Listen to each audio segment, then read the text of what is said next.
Prabowo disebut bakal naikkan rasio utang RI, ini dampaknya ke ekonomi. Pemerintahan Presiden terpilih Prabowo Subianto disinyalir akan mengubah beberapa indikator dalam Undang-Undang Keuangan Negara, seperti batasan defisit hingga rasio utang terhadap produk domestik bruto (PDB). Langkah ini disebut-sebut akan ditempuh untuk memenuhi kebutuhan pembiayaan terhadap janji-janji kampanyenya saat Pilpres 2024, salah satunya program makan siang gratis atau yang kini disebut makanan gizi gratis bagi anak sekolah. Porsini.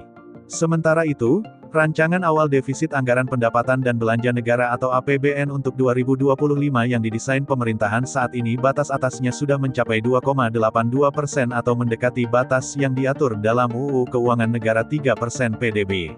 Sedangkan batas bawahnya yang dipatok 2,45% sudah di atas target defisit 2024 sebesar 2,29%, dan jauh melebihi realisasi defisit APBN 2023 sebesar 1,65%.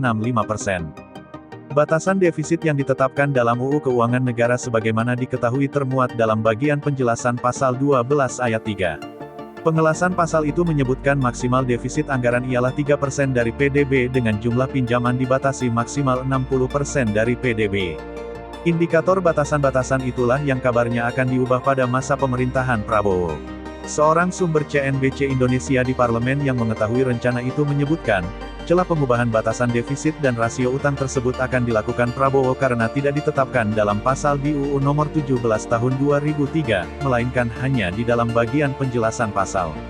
Apalagi, UU ia katakan bukanlah kitab suci agama yang tak bisa diubah-ubah. Media asing juga telah menyoroti kemungkinan melonjaknya angka defisit dan rasio utang itu. Seperti yang dilaporkan Bloomberg dalam artikel berjudul, Prabowo aims to raise Indonesia debt to GDP ratio toward 50%. Disebutkan dalam laporan itu, untuk rasio utang sendiri akan ditingkatkan selama 5 tahun ke depan hingga mendekati 50%.